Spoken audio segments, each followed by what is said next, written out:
Previously on the Whitetail Pro Series. We're at the same place. I was going to get right on that corner. He's gonna have to shoot through me to shoot a deer. Oh, there's a buck right there. God almighty, I believe I missed him. All right, guys, we got your scores. You know, I guess I made a mistake this morning on the camera operation. I figured I'd probably been 300-400 points ahead. I mean, I shot 3 deer in one day. You guys have secured your spot. You're going to Kansas. The rest of you guys, fortunately for you, we're taking 4 to Kansas. We're gonna head out to the rifle range and compete for the 4th and final slot in the AWA championship.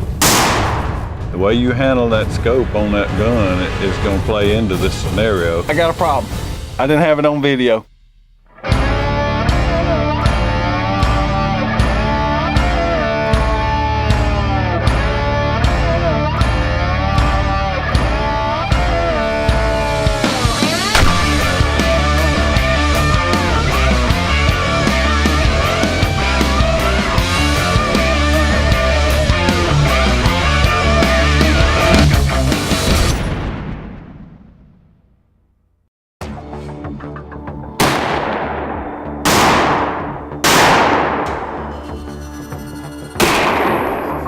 After the 4-way tiebreaker shootout, Carson secures the 4th spot to the championship in Kansas.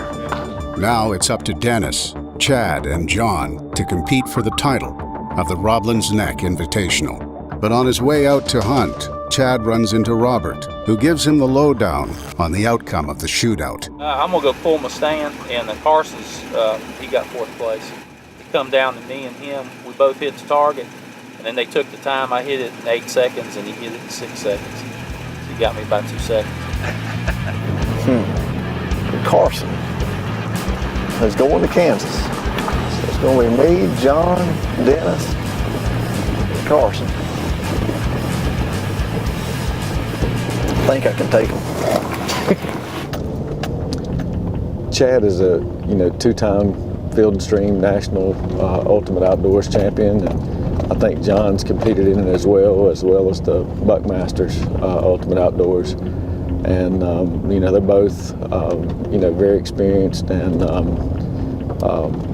competitive. So to be tied for 2nd and with a chance to win the whole thing, pretty excited about it. That's what I came here for. With time being a factor, the last thing the competitors need is unforeseen roadblocks. Literally. Tree fell in the road that we need to access with all the high wind. So I'm gonna cut these edges off and go around it.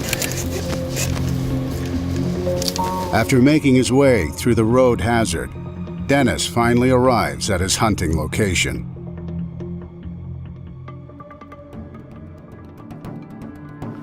I'm not sure if anybody has really sat on the field late in the evening.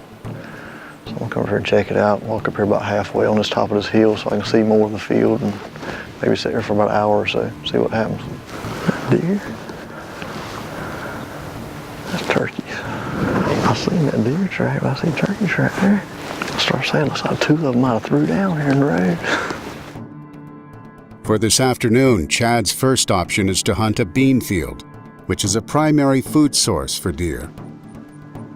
That'll work. I guess we'll sit tight right here.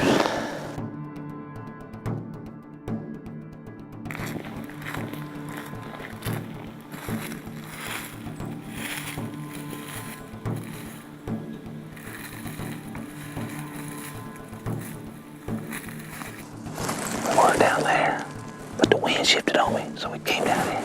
Getting this stand, these deer should be crossing this road.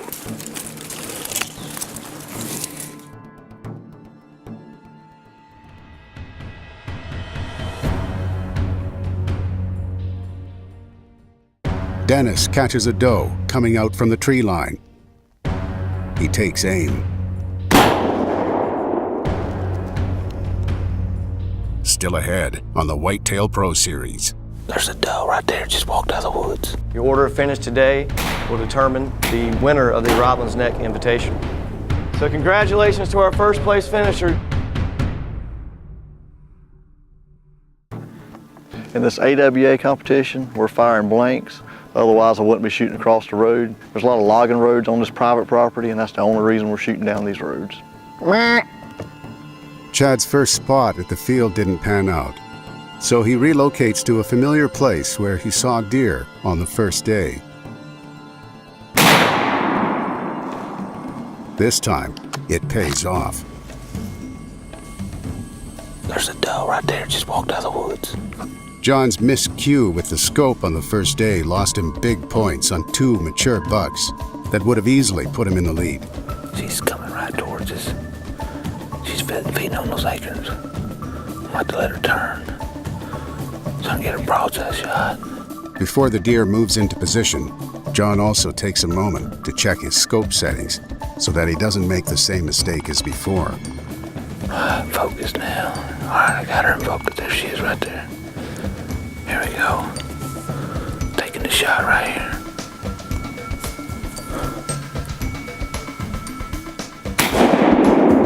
Got her. Heck yeah. And right there's gonna finish it up right there. I don't think them other 2 guys can catch me. Chad and Dennis. Hopefully that puts me over the top. Untouchable in this tournament. Dennis locks on to yet another deer emerging from the timberline. He has to take the shot quick, or the deer will move out of sight. This is a great setup, you know, between 2 soybean fields, pines here in the middle. All I could do was put myself in the best position to win this thing, and, you know, maybe I did it. There he is right there. Along the road, Chad spots another buck coming out from the timber. It's anybody's game at this point, so Chad needs a good shot.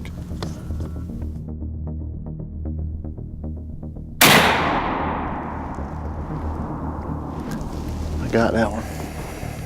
We're gonna call it a day. That's my 2 shells. They are spent.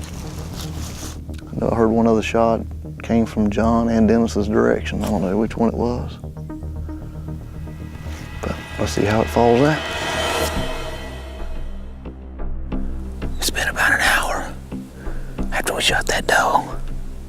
I've got another spot I want to go check out. It's a bean field. We had a cold front come in during the day this morning. The temperature's dropping. The deer should be on the food source. We're gonna go hit the bean field right before dark. We've got about an hour left before this event ends. So hopefully we can get one more shot at another deer. Let's go check it out. After making his way to the second location, it turns out that John's hunch was right about the bean field. Well, come down to the wire. Plan worked like it should. Went to one spot, got 1 doe. Come over here and check the beans. 5 does. It's a doe. I'm shooting at it. You ready?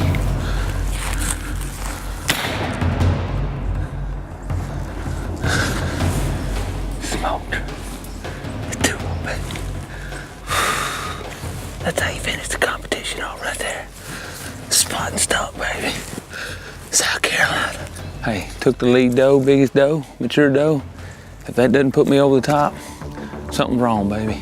Time to go to the cabin. As day 2 of hunting officially ends, John, Chad, and Dennis now face each other to find out who has won the Roblin's Neck Invitational. Congratulations, guys, on being the top 3 finishers here at Roblin's Neck. Your order of finish today will determine the winner of the Roblin's Neck Invitational. It will also determine your seeding going into the AWA Championship in Kansas. Our 3rd place finisher will receive a 20-minute head start over the 4th place finisher. He will also receive 1 bonus shell on either day 1 or day 2. The kicker is he must declare whether he will use it on day 1 or day 2. I'd like to say congratulations to our 3rd place finisher, Chad Weatherford. Good job, Chad. Congratulations, man. Good job, man. Good job. Our 2nd place finisher gets a 20-minute head start over our 3rd place finisher and also gets 1 bonus shell on day 1 or day 2. You do not have to declare. If you do not use a shell on day 1, it carries over to day 2. So congratulations to our 2nd place finisher,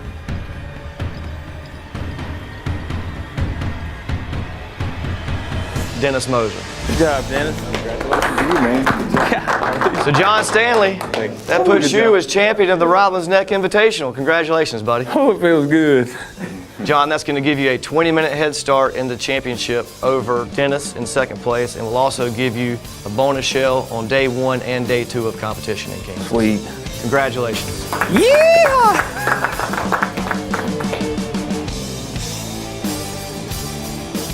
They want one of those for 3 years. They won't let you fly with that on the plane. Oh, it's coming home. That's a carry-on. The top 4 from Roblin's Neck will be heading to Kansas. But before that, we'll head to Missouri to find out who their competition will be. I've been here for 2 days and I've scouted this property. I've walked all over it. I've drove the 4-wheeler all over it. There's been 7 of us out here. Nobody can seem to find any buck sign. Dude, it's been right in front of our face the whole time. Here it is.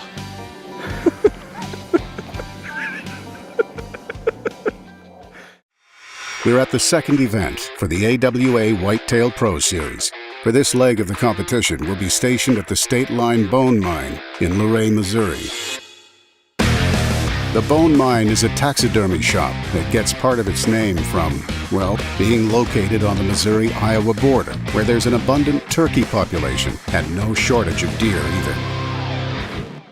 It's early morning, and the scouting day has begun. Here at State Line Bone Mine, we're hunting northeast Missouri. I got about approximately 4,000 acres of a lot of the stuff you're looking at here. Big open bottoms, ag stuff, CRP, hardwood timbers. There's a multitude of things. We have several food plots planted. We have some standing beans. We have some cut corn. Basically, it's going to be what guys find and what food sources are being accessed right now is really where I think it's going to make or break it. The competitors are given 1 day to scout the property. They are also provided with aerial maps of the land that will allow them to develop strategies for the next 2 days of hunting. Well, I've never really been here to hunt per se, so I've got topographical maps that I'm using. I've located a few areas, that look good, some pinch points, some food. The deer need their carbs this time of year and they got to eat. So, I'm kind of banking they're going to be bedded, close to food and, give it the best shot we can. We're going to check out a farm up here they call the pig farm. None of the guys wanted to hunt this farm, so I figured I might as well be different and go against the grain.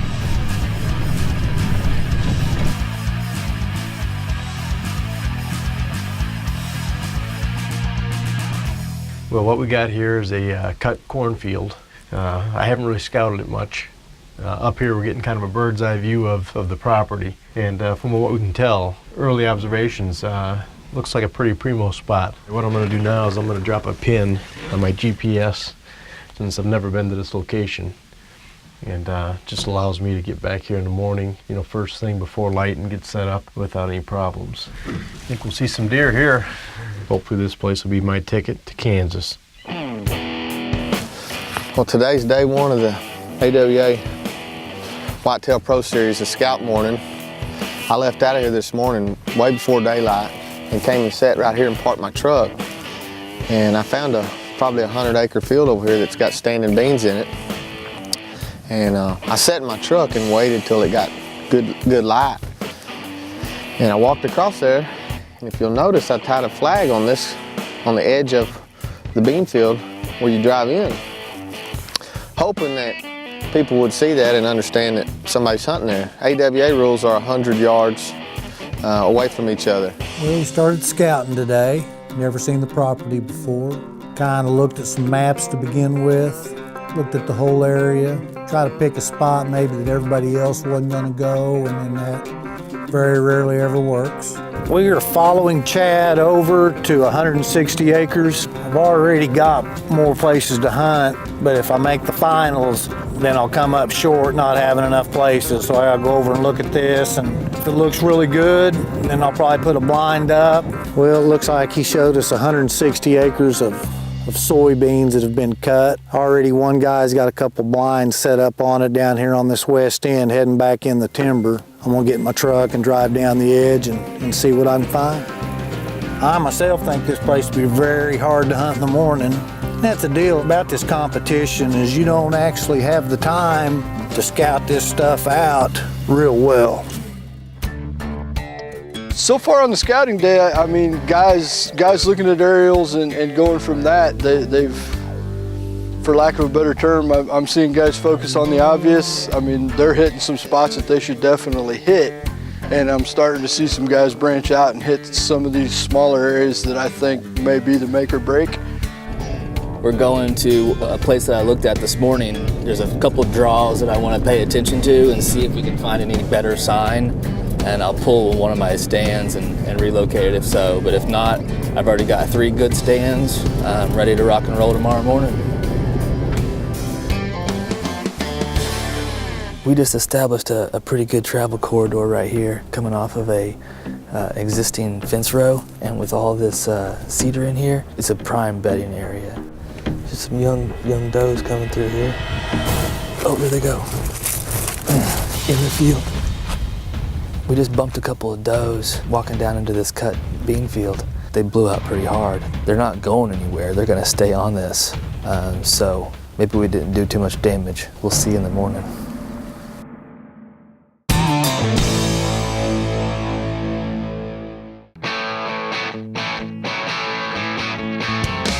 Well, going into the day, I had a pretty good idea of where I wanted to go. The one field in the middle is primarily where it seems like all the deer are, which in turn is where all the hunters are as well. So now what I'm kind of looking for, assuming that they're all going to be in the same area, is the escape routes of those deer, where they're gonna go when they get pressured a little bit. At this spot, I'm gonna set up a ground blind. I like it for a couple reasons. It looks like they use it to travel a lot from their feeding source. I also like it because none of the other hunters are real close to this area like the other spots. All those guys are hunting right there. I'm hoping that this little right here will end up being an escape route. All right, here's my dilemma, guys. In this part of this competition, we're supposed to go out and flag 3 areas. And when I scouted this morning, the outfitter has tied some flags on a couple of his stands. Not all of them, but a couple.